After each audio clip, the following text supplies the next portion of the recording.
7:34 right now. Members of Congress are taking action to protect undocumented migrants in the wake of the targeted immigration sweeps that have taken place all across the country and right here in the tri-state area. ICE agents arrested nearly 3,000 people since the raids began last week. New York Congressman Adriano Espaillat looking to prevent immigration agents from going into schools, churches, and hospitals. And the congressman joining us now with the details on that. So good morning to you, sir. Thanks for being here. Good morning. Thank you for having me. So let me begin actually with the breaking news that we're kind of covering right now. And I'm not sure if you heard about this because it is just developing. Just about an hour ago, the Department of Homeland Security Secretary Kristi Noem said that enforcement operations in New York City are underway. Criminal alien with kidnapping, assault, and burglary charges now in custody. She posted video of a raid taking place in the Bronx, which is part of your district, sir. Do you know about this? Do you know anything that you can tell us? This is the first I hear of it, but there's been lots of rumors throughout the last couple of days. So we've been gearing up for this to occur here in New York City. So what have you been telling your constituents then on how to prepare? Well, we have a do's and don'ts pocket-sized card that people could carry in their pocket that basically tells them if they knock on your door, unless they have not an arrest warrant, but a warrant to go into your house, signed by a judge with your name on it, you don't have to open the door. We have legal services providers that are available for people that are in the process of being deported. We're concerned that they're not just stopping folks that have been involved in a crime in the past, a violent crime, but also those that perhaps were involved in a minor offense. Okay, so what you're looking at, by the way, on the screen is that video that just came in that Secretary Noem put on X just about an hour ago. This was an individual, like, according to her, that had kidnapping, assault, and burglary charges. Now, what's your take on whether or not somebody has charges versus migrants who are here trying to find a better life? What's your take on all of it?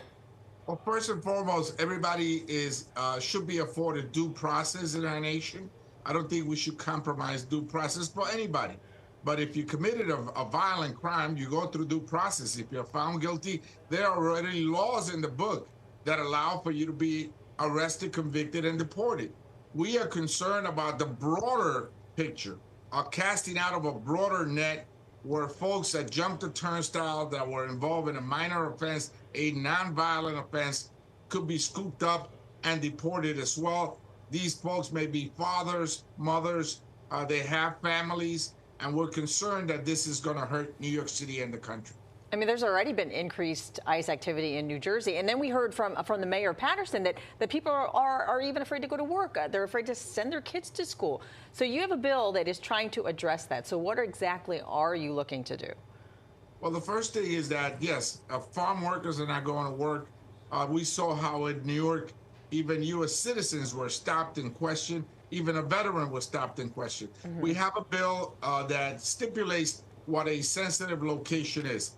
Last time around in the last administration, President Biden was able to put administratively this bill, which says basically you can't have a raid in a church, you can't raid a school, a funeral home, an emergency room in a hospital.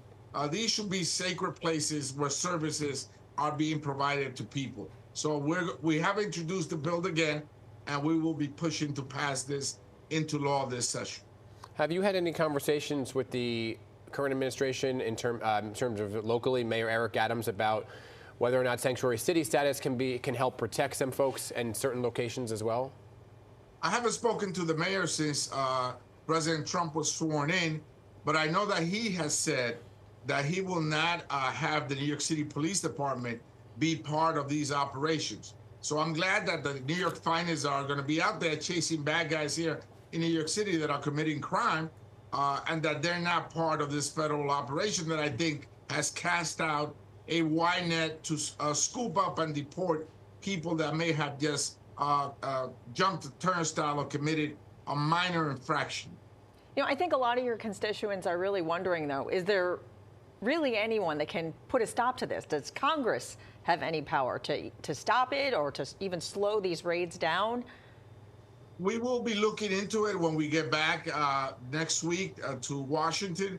I think it's important that the government departments are accountable to the American people, to Congress. And so we will be looking at how they're conducting these raids. I mean, I don't think anybody wants to see the federal agents raiding their church as they pray, or in an emergency room while they're getting medicated, perhaps even in a life and death situation. So these are sacred places that should be as such, and the raids should not be occurring inside of these places. Okay. Congressman, I just want to get your take again back on what I'm playing out right now and what could we don't know where exactly in the Bronx it was. I know you represent parts of the Northwest Bronx, right? This looked like it looked like outside of an apartment building, or potentially where this individual may have lived. Again, the details are still coming into the newsroom here.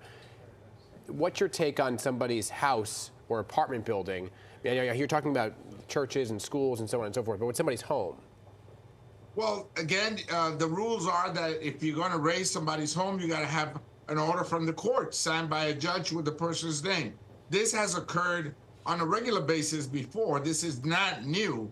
But the massive raids, I know there's a lot of fear out there, and people are reporting on a daily basis. Just yesterday afternoon, I got a report that there was a raid in Upper Manhattan, and it turned out to be false. So we're also asking the public to be prudent about this and not to report any false alarms, if you may. All right, Congressman Espaillat, thanks for your time this morning. If you do hear of anything, please keep us posted. Thank you so much. Thank you for having me. Thank you.